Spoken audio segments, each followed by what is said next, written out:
अस्सलाम वालेकुम and welcome to the programme war room. Once again एक दफ़ा फिर आपको खुशामदीद कहेंगे। ये एक्सक्लूसिव प्रोग्राम चैनल 5 न्यूज़ से आपके लिए लेकर आ रहे हैं और ये इंतहाई गैर मामूली प्रोग्राम है। बहुत सारे प्रोग्राम्स आप यकीनन देख रहे हैं, मुख्तलिफ हवालों से गुफ्तगू हो रही है, ताहम हमारी कोशिश ये है कि हम आप तक सच्चाई लेकर आएँ, न सिर्फ तनाज़ात के हवाले से जो इस वक्त ख़ास तौर पर मिडिल ईस्ट का क्राइसिस है, बल्कि इसके साथ साथ इस वक्त जो ग्राउंड रियलिटीज़ हैं, ख़ास तौर पे पाकिस्तान को जो मौशी चैलेंजेस दरपेश हैं और आने वाले वक्त में किन ख़तरात का सामना है, उसके हवाले से वॉर रूम में गुफ्तगू करेंगे। हमारे साथ यहाँ पर मंजर रिजवी साहब तशरीफ़ फरमाए, हमारे साथी एंकर हैं, उनको भी खुशामदीद कहूँगा। बहुत शुक्रिया मंजर भाई प्रोग्राम में वक्त देने के लिए। और जनाब सवाल जवाब का सिलसिला यकीनन शुरू होगा और उससे पहले चंद गुजारिशात हैं। सोशल मीडिया के ज़रिए बहुत सारे पैगामात हम तक पहुँच रहे हैं। एक दफ़ा फिर दोहराता हूँ कि सारे सवालात एक वक्त में शामिल करना बहुत मुश्किल है, गाहे बगाहे सारे सवालात ज़रूर शामिल किए जाएंगे। आज के टॉपिक्स भी इंशाल्लाह आगे चल के डिस्कस करेंगे और आपके जो सवालात हम तक पहुँचे हैं उसके ऊपर ज़रूर गुफ्तगू होगी। ताख़ीर से ज़रूर आए हैं, मगर इसके साथ साथ आज जो प्रोग्राम है बहुत ही ज़्यादा ख़ास है। बहुत ही अहम टॉपिक्स जो इस अरसे में अब तक जो कुछ हुआ है वो सारे आज इस प्रोग्राम में वॉर रूम के शामिल किए जाएंगे। हमारे मौजूद मेहमान जनाब सेनेटर फैसल रज़ा अब्दी साहब एक दफ़ा फिर यहाँ पे तशरीफ़ फरमाएँ, उन्हें खुशामदीद कहूँगा। बहुत शुक्रिया फैसल साहब प्रोग्राम में वक्त देने के लिए। गुफ्तगू का आगाज़ करते हैं। सबसे पहले जो इस वक्त हॉट स्टोरी है चाइना और अमेरिकन प्रेसिडेंट डोनाल्ड ट्रंप के ट्रिप के हवाले से। और जनाब ये जो विज़िट उनका हुआ है, बहुत सारी चीज़ें सामने आई गाहे बगाहे, उसके ऊपर भी गुफ्तगू करूँगा। नतीजा इसका क्या निकलने वाला है और सारी दुनिया की नज़रें इसके ऊपर हैं कि चाइना ने एक अपने आप को एक मौशी ताकत साबित किया है। उनकी सदर की बॉडी लैंग्वेज से बहुत सारी चीज़ें लोगों ने अखज़ करने की कोशिश की हैं और बज़ाहिर ऐसा लगता है कि मामला जो है वो सुलझाव की तरफ जा रहे हैं, मगर ऐसा महसूस हो रहा है, लोग ये सवाल कर रहे हैं कि आप बज़िद हैं कि ये मामला वॉर के ऊपर ही ख़त्म हो। आखिर ऐसा क्यों है, इसका जवाब दीजिए। शुक्रिया। मैं इसको दो हिस्सों में बांट देता ज़रूर कीजिए। पहला हिस्सा ये है कि वो चाइना और अमेरिका जो ये सरबराही मुलाकात हुई, देखें ये तमाम हुज्जत है। ठीक है। डोनाल्ड ट्रंप किसी सूरत भी अपने आप को ये अंदरूनी तौर पे जानता है कि वो ईरान से ये जंग नहीं जीत सकता। ठीक है। इसलिए उसको हर जगह वहाँ भाग के कोशिश कर रहा है कि किसी तरह ईरान को सरेंडर करे या मामला तय करके इस जंग को ख़त्म कर दे। ईरान इस जंग को ख़त्म करने के लिए तैयार नहीं, चूँकि चाइना रशिया ईरान एक मजबूत ब्लॉक सामने है और चाइना की एक अपनी अहमियत है, इसलिए उसने कोशिश की कि वो चाइना जाके और इसको आपने हॉर्मज़ को खुलवा ले और किसी तरह अपनी मौजूदगी को एशिया में बरकरार रखे। असल जो एजेंडा है ना, जिस पे किसी की नज़र नहीं है, ना ही कोई डिस्कस करना चाहता है, जो ईरान का सबसे बड़ा पॉइंट है वो ये है कि ये एशिया से निकल के अपने मुल्क के अंदर वापस जाए। बिल्कुल ठीक है। जिसके ऊपर ये सारी भाग दौड़ है ना, आपने हॉर्मज़ मसला है, ठीक, फौजें तैयार हैं और ईरान का ये मुतालबा बिल्कुल जायज़ है कि तुम एशिया छोड़ के यहाँ से निकल जाओ, क्योंकि सारा तुम्हारी वजह से मुमकिन है। तो अगर इस शख्स को नेपाल का वजीर आजम भी कह देना कि मैं तुम्हारा मसला हल कराता हूँ, तो ये अपने पूरे एयरफोर्स 1 के अंदर बैठ के कल ही जो है खटमंडू पहुंच जाएगा कि किसी तरह ईरान से मेरी जान बचवा दो, जो किसी सूरत नहीं बचनी। तो दे रहा है वो ट्विटर के जरिए पैगाम दे रहा है। नहीं, देखिए मैं तो आपको पहले बता चुका कि सारी तैयारी उसकी मुकम्मल है। आपको पहले बताया जब ये जंग छेड़ेगा तो इसकी सबसे बड़ी सपोर्ट इसके ख्याल के मुताबिक ईरान के अंदर से होगी, जहाँ सबसे बड़ी जो इसको नाकामी का सामना है वो ईरान की आवाम से, जो अब 60 दिन में एक दिन भी घर पे नहीं गई, वो बाहर मौजूद है। ये जंग तो हम वहीं पे बता चुके, कैसे शुरू होगी, कहाँ जाएगी, किस नतीजे पे जाएगी, बेनिफिट किसको मिलेंगे, बेनिफिशरी कौन होगा, इसका अंजाम क्या होगा और इसका नतीजा क्या निकलेगा, ये तो सब मैं बता चुका। पूरी जंग के अंदर एक मुल्क ऐसा है जो बेनिफिशरी है, सबको नुकसान है, अलावा एक मुल्क है, वो है पाकिस्तान। बिल्कुल ठीक है, क्योंकि इसमें पाकिस्तान के हर मफाद को मद्देनजर रख के रिसर्च की गई है। जितने हमारे दावे हैं पाकिस्तान के बारे में, ये अच्छी तरह जान लो, इस जंग से मुंसलिक है। यहाँ पे गैस, बिजली, पानी सबकी लोड शेडिंग है, कोई इंसान यहाँ बावकार जिंदगी गुजार ही नहीं रहा। डॉलर जो है 5 रुपए आपके यहाँ डिक्लाइन हुआ है, पूरी दुनिया 1 रिंगिट पे डिक्लाइन चल रहा है इस वक्त मलेशिया के अंदर, और 3.5% के ऊपर डिक्लाइन चल रहा है उसका बांग्लादेश के अंदर। तो पूरी दुनिया में डॉलर लरज रहा है, गिरने के लिए तैयार है। तो पाकिस्तान से बेहतर कोई मुल्क नहीं है, पाकिस्तान की फौज से बेहतर कोई फौज नहीं है जो इन अरब मुल्कों को संभाले। आजाद फलस्तीन कैसे होगा भाई? हाँ। जब तक इसराइल तबाह नहीं हो जाएगा, फलस्तीनियों को कैसे सुकून मिलेगा, उनका कत्लेआम कैसे रुकेगा, उनकी कुर्बानियों का बदावा कैसे होगा? ये बताइए फैसल रजा के ज़मीनी सवाल है, ये जंग कितने अरसे तक जारी रह सकती है? ये तो अब चलेगी, ये तो हर सूरत चलेगी। ये सिर्फ एक चीज याद रखना, 2 किरदार हैं पाकिस्तान में आज के बाद, एक फौज, दूसरा 90% पाकिस्तानी। आपकी लीडरशिप कब आएगी? 60 साल हो गए, 78 साल हो गए, यही लोग हुकूमत कर रहे हैं। मंजर भाई 26 नवंबर 2026 तक पूरी जान मारूंगा, या शिकस्त होगी या हार होगी या जीत होगी। जीत हुआ तो आप यकीन रखें जिस तरह मैंने पाकिस्तान बताया ना वैसा अजीम पाकिस्तान आएगा, और हार हुई ना तो ये मेरा वादा है आपसे कि 27 नवंबर को फिर फैसल रजा आब्दी के पास कोई हक नहीं कि इस मुल्क में एक सेकंड भी गुजारे, मैं पाकिस्तान से हमेशा के लिए हिजरत कर जाऊंगा। That's all. हार हो गई तो फिर मेरा क्या फायदा यहाँ रहने का। ये इतनी जो अगर वो अमल नहीं करा सका लोगों से और एक मूवमेंट बना के, मेरा पूरा पाकिस्तान साथ दे रहा है अल्हम्दुलिल्लाह, लेकिन कोई भी चीज मेरी जात के लिए नहीं है, पाकिस्तान के लिए, पाकिस्तान की चले। ब्रेक के लिए कहा जा रहा है, एक छोटी सी ब्रेक यहाँ पर ले रहे हैं। ब्रेक के बाद जब वापस आएंगे तो गुफ्तगू के सिलसिले को जारी रखेंगे, सवाल जवाब भी होते रहेंगे। आप देखते रहिए वॉर रूम। Welcome back. एक दफ़ा फिर आपको खुशामदीद कहेंगे और ब्रेक पे जाने से पहले सवाल जवाब का सिलसिला जारी था। जनाब फैसल रजा आब्दी साहब यहाँ पर तशरीफ फरमा हैं और बात हो रही थी कुछ इस वक्त मशरिक़ वस्ता की सूरत हाल और साथ साथ हमारा जो मौशी मामला है आने वाले वक्त में किस तरह उसको देखा है, ये तमाम मामला थे जिसके ऊपर गुफ्तगू कर रहे थे। जी मंजर साहब, ब्रेक पे जाने से पहले कुछ बात हो रही थी। सवाल कर रहा था मैं आपसे ब्रेक पे जाने से पहले। सेनेटर साहब ये भी बताएं हाथ के हाथ कि मोदी से वो पार्टनरशिप कर रहे हैं यूएई वाले, जो अपने 8 तैयारे हमसे नहीं बचा सका, 4 घंटे में घुटने टेक दिए, अमेरिका फोन किया, अपनी जंग रुकवाने के लिए मिन्नत समाजत कर रहे थे, वो इनको बचाएंगे। अगला प्रोग्राम करेंगे इस पर तफसील से इंडिया का, क्या आखिर क्या वजह है ऐसा, क्योंकि इंडिया की जो मईशत का धड़न तख्ता हो रहा है, कलकत्ता बर्बाद हो चुका, बर्बाद हो गया, और बर्बाद करने में सबसे अहम तरीन किरदार जो है खुद बांग्लादेश का है। तो तारीख बदल गई है हर तरफ। बाकी पाकिस्तान की एयरलाइन लो, फायदा देना है अपने मुल्क की एयरलाइन को दो, ये निजी एयरलाइनें इतनी सारी बन गई हैं, इनके लिए रूट खोलो, 5 मिलियन का पैसेंजर है साल का जी, पीआईए को इस्तेमाल करो, अपने मुल्क को फायदा दो, और ना हो तो फिर पड़ोस मुल्क के एयरलाइंस के अंदर जाओ, तो सीधी सी बात है। और इसके बाद जहां जहां यूएई प्राइवेटाइजेशन में मौजूद है, 31 जुलाई तुम्हारी डकैतियां कि तुमने उम्मा के नाम पे पाकिस्तान को कैसे कैसे लूटा है बादशाहों। फर्क क्या है तुम्हारी पॉलिसियों में? तुम्हारे बुजुर्ग बहरी जिहाज लूटा करते थे, तुम अपनी दहलीज पे बुला के लूट रहे हो। अब आइए एक बड़ा अहम मामले और मौजू की तरफ, जो इस वक्त सबसे ज़्यादा जिसके ऊपर गुफ्तगू हो रही है और इसका लामहला हमारे वॉर रूम से भी ताल्लुक़ है। मैं बात कर रहा हूँ इस वक्त जो समाज के अंदर ड्रग्स का बढ़ता हुआ रुझान है, क्योंकि ये मुस्तक़बिल की जितनी भी बातें हैं ना, ये सारी मंसूब हैं नौजवानों से, आपकी यूथ से, और अगर ये बेरारवी और गुमराही का शिकार होंगी, क्योंकि हम यहाँ बैठकर एजुकेट कर रहे हैं, ये सारी बातें इसलिए समझा रहे हैं कि आने वाले वक्त के हवाले से अपनी आंखें खुली रखें और हालात को पहचानें। मगर क्या कीजिए कि यहाँ पर अब ये मामला सरफेस हो चुका है। 1979 से पहले केमिकल ड्रग्स नहीं थी पाकिस्तान नहीं, जब अफगानी लाए गए तो हेरोइन आई सबसे पहली। They are 2 type of drugs, एक नेचुरल ड्रग्स, एक केमिकल ड्रग्स। नेचुरल ड्रग के अंदर आ गई चर्स, गांजा, अफीम और शराब, जबकि केमिकल ड्रग्स में आ गई कोकेन, क्रिस्टल, आइस, एक्सटीसी, हेरोइन, मुख्तलिफ चीज़ें। तो 2 मुख्तलिफ चीज़ें हैं। अच्छा, 1979 से में हेरोइन आई और उसके बाद जो है इंजेक्शन के ज़रिए ड्रग्स लेने का आगाज़ पाकिस्तान में सन 2000 में हुआ, जबकि ये जो केमिकल ड्रग्स है, ये कोकेन और आइस, ये 2012 के अंदर माशरे के अंदर आई। पहले ये अमीरों के एक नशा हुआ करता था, फिर पाकिस्तान के अंदर सियासतदान आया जिसका नाम था इमरान अहमद खान नियाज़ी। कोकीन को पाकिस्तान में राइज, अगर हेरोइन को राइज करने का सेहरा ज़ियाउल-हक के सर है ना, तो इस तरह कोकीन को राइज करने का सेहरा इमरान अहमद खान नियाज़ी के सर है। इसने पूरे माशरे में कोकीन और आइस को भर दिया। जब इनके लोग उन्होंने फॉलो किया अपने तमाम रहनुमाओं को फॉलो करने के बाद उनसे पूछा जाता था, भाई आप कोकीन क्यों लगा रहे हैं? कहते हैं हमारे कायद लगाते हैं। बोला कायद क्यों लगाते हैं? बोला नाक से सुड़क के ये दिमाग में जाती है, दिमाग में जाके बनाती है नया पाकिस्तान। तो ये नया पाकिस्तान बनाया ऐसा है कि वो तूलो अर्ज में, स्कूलों में, कॉलेजेस में, यूनिवर्सिटी में, शादी हालों में, यानी कि महफिलों में, अमीरों की निजी महफिलों में कोकीन ज़ीनत बन गई।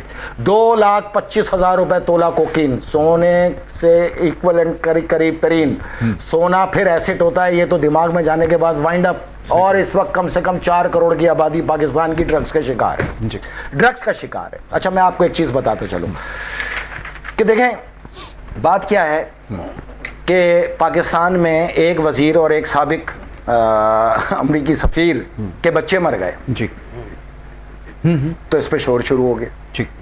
अच्छा, ये शोर पहले क्यों नहीं हुआ? वजह क्या है? Big question. अब इस क्वेश्चन का जवाब लो आप मेरे से, क्योंकि हिस्ट्री में जाना चाहिए ना। ठीक है, हम 10 साल पे चलते हैं। 2016 के अंदर इसमें अमवात की तादाद ड्रग्स के जरिए हुई 1,90,000। नौजवान बच्चे और बच्चियां जिनकी उम्रें 18 से 30 साल की थी, जिनके माँ बाप ने असर रसूख इस्तेमाल करते हुए उनको हार्ट अटैक डिक्लेयर कराया, ऑर्गन का फेलियर डिक्लेयर कराया। इन डॉक्टरों पे भी खुदा जिन्होंने हकीकत को छुपाया।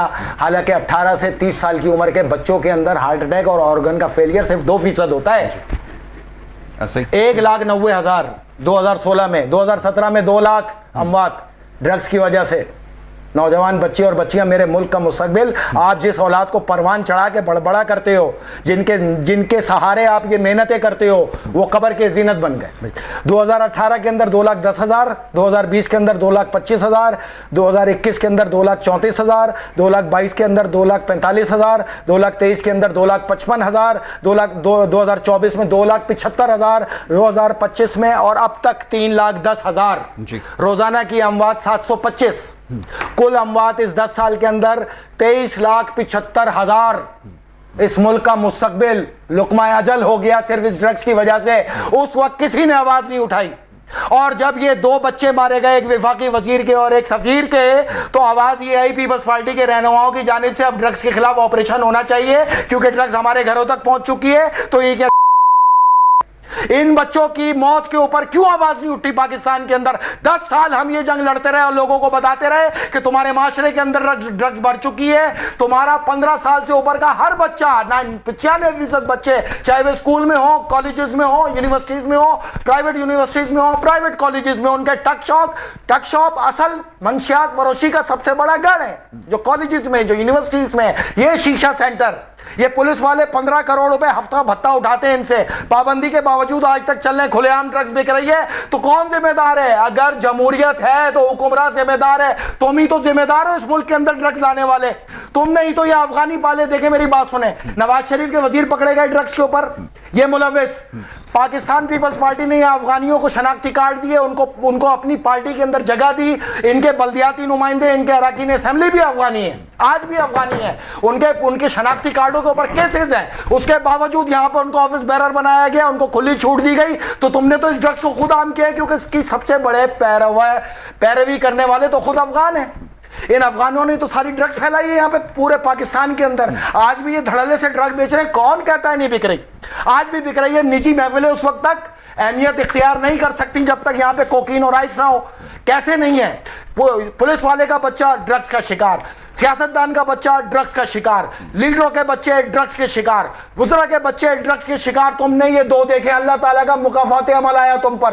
तुम वही लोग हो जिन्होंने यहाँ पे तालिबान पर पाल के हमारे बच्चों को धमाकों से मरवाया, चितड़े उड़वाए। देखो खुदा का मुकाफात अमल आया। तुम्हारी आमदनी से तुम्हारे ही बच्चे ड्रग्स का शिकार होकर मौत की दहलीज में चले गए, और जितने बाकी बचे हैं सब एडिक्ट हैं। तुम उनको नहीं बचा सकोगे।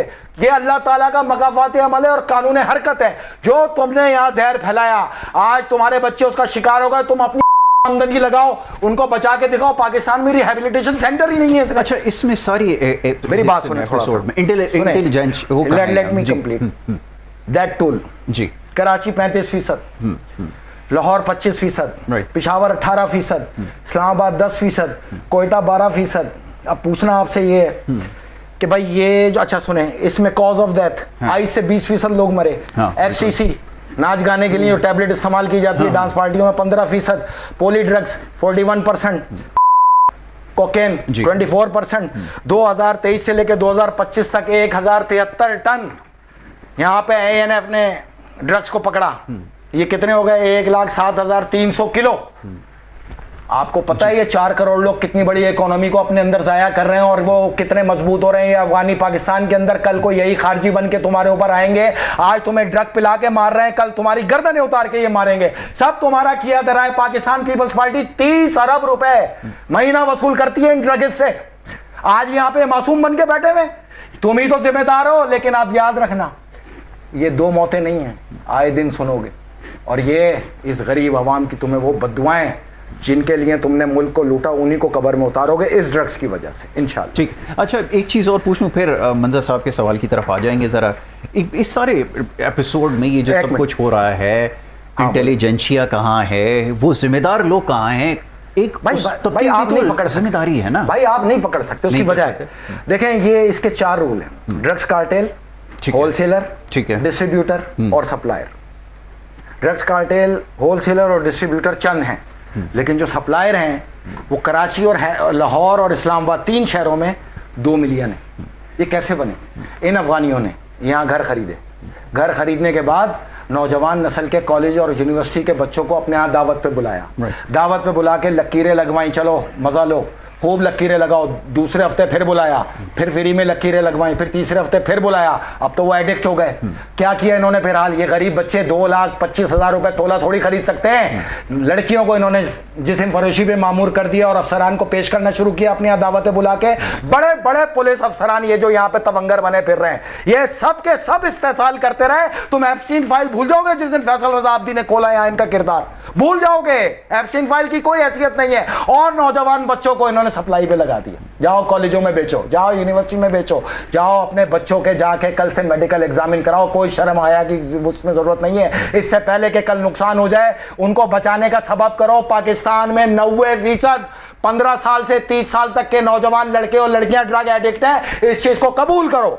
अगर तुमने इन चीजों को कबूल नहीं किया, इस पे काबू नहीं पा सकते। और एक ही इलाज है, जिसके पास ड्रग निकले, शूट एट साइट, मारो उसको। इससे पहले कि वो मेरे मुल्क के अंदर मेरे नौजवान बच्चों को और इन माओं के इन मासूम बेटियों को तबाह बर्बाद करें, इस्तेसाल करें। आपको पता है इस इस्तेमाल करने के बाद शिकार है ये बच्चे और बच्चे जी।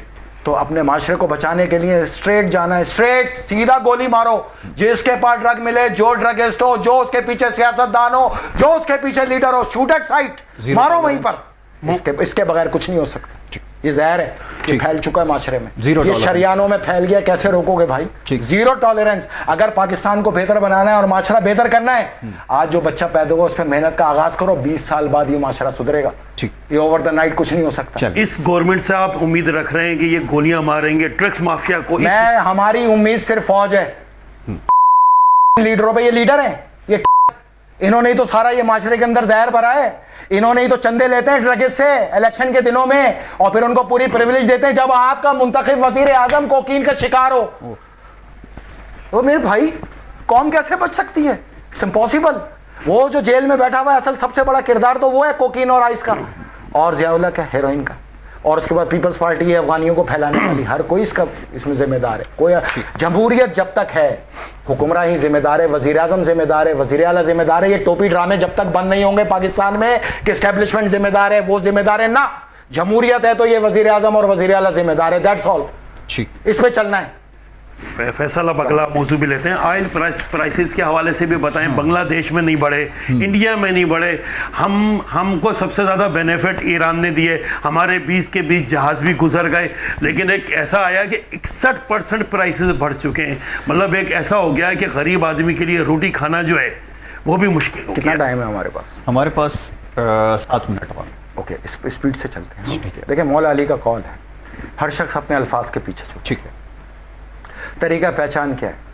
वो चाहे मेंबर पे हो या पार्लियामेंट में हो, वो जो अल्फाज अदा कर रहा है उसके किरदार में उसको निकालो, पहचानो उसको। आया उसका किरदार उसके अल्फाज से मुताबिक कर रहा है तो वो मोमिन है। ठीक है। नहीं तो वो मुनाफिक है, बद किरदार है, डाकू है, चोर है, ठग है, बनारसी ठग है। ठीक। कम से कम ना वो आलिम है ना ही कोई सियासतदान है।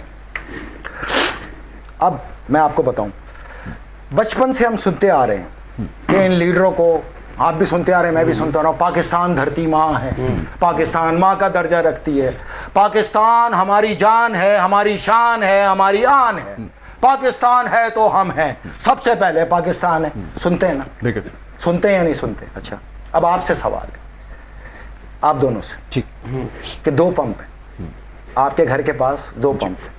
एक जगह 15 रुपए लीटर पेट्रोल है, एक जगह 410 रुपए लीटर पेट्रोल है। आप कहाँ से लेना पसंद करेंगे? ज़ाहिर है 15 रुपए लीटर वाला भी लेंगे, जाहिर बात है। अच्छा, और अगर फिर भी आप 410 का जाके लेते हैं तो फिर क्या कहूँगा मैं आपको?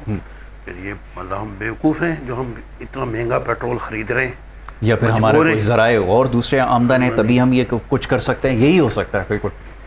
अच्छा, यही जवाब है पाकिस्तान को समझने के लिए। ठीक। 15 रुपए लीटर पेट्रोल छोड़कर 410 रुपए लेकर तुम ये पाकिस्तान की खिदमत कर रहे हो। तुम को तुम अपनी जात के लिए 15 रुपए का उठा रहे हो और पाकिस्तान के लिए 410 रुपए का ला रहे हो। टैक्सेस ले रहे हैं ना इसके भाई, ये आपसे इसीलिए तो सवाल किया, अपनी जात के लिए तो तुम बड़े उस पर समझ बूझ के चलते हो, मेरा नुकसान हो जाएगा, मैं महंगा क्यों लूं, मैं 15 रुपए लूंगा, मैं 410 रुपए का लूंगा तो मैं बेवकूफ करार दूंगा, यही कहा ना आपने। तो इसमें पाकिस्तान पे रख लो ना, अपने ऊपर जिस तरह रखते हो। तो पाकिस्तान को तुमने कब मां समझा, कब धरती मां समझा, कब दिल समझा, कब जान समझा, कब तुमने कहा कि सबसे पहले पाकिस्तान? तुम तो आज भी 15 रुपए का ठूस रहे हो अपनी जेब में और 410 रुपए का ठोप रहे हो पाकिस्तान पे। तो पाकिस्तान को तुमने माल समझा, तुमने पाकिस्तान को 410 रुपए का आज भी पेट्रोल लेकर अपनी जात को 15 रुपए का क्यों लेते हो? तुम 2.5 करोड़ लीटर पेट्रोल लाते हो, 1000 करोड़ रुपए का धंधा है तुम्हारा। तुम अगर पाकिस्तान के लिए लाओगे तो चाहिए 1000 करोड़ का, तो तुम्हारा धंधा ही खत्म हो जाएगा। अपने धंधे के लिए तुमने पाकिस्तान को बर्बाद करके रख दिया, पाकिस्तान की आवाम को बर्बाद करके रख दिया। ये अनारकी जो फैलती चली जा रही है, गिरा हुआ तेल की खुशबू सूंघो। एक माचिस की तीली जिस दिन गिरी, शेख हसीना वाजिद के 4 अल्फाज उसका बेड़ा गर्क कर गए।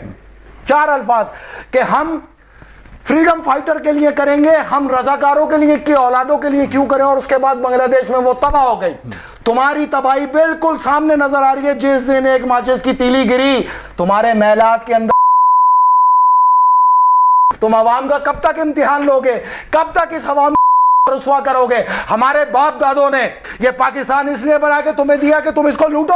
वक्त मेरे पास बिल्कुल कम है। एक बड़ा इंपॉर्टेंट टॉपिक है, अब बात हम अपनी कर लेते हैं, हमारे ऊपर भी आ जाएं जरा। मीडिया के हवाले से भी बड़ी बात हो रही है ना कि हम ये आवाज बुलंद कर रहे हैं, तो खामोशी क्यों है? 3 मिनट का टाइम देंगे। ठीक है, 3 मिनट आपके, जल्दी से। खामोशी क्यों है? सहाफत एक पेशा है। सहाफत का आगाज अंबिया से हुआ।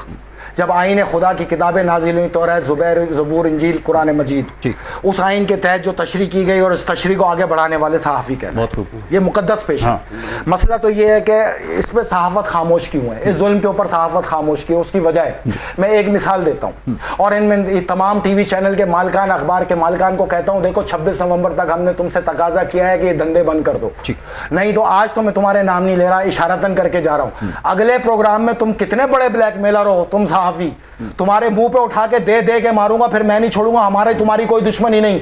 अगर फिर भी तुम दुश्मनी करना चाहते हो तो आओ, मैदान हाजिर है, आओ बीच में आओ। देखो मेरी बात सुनो, SBCA एक इदारा है, रोजाना की 12 फाइलें पास होती हैं। तमाम TV मालिकान 1 से लेके 30 दर्जे तक के, तमाम अखबारात के मालिकान 1 से लेके 20 दर्जे तक के, तमाम NGOs और ये फलाही इदारे इंसानियत का काम करने वाले रोजाना की बुनियाद पे भत्ता वसूल करते हैं।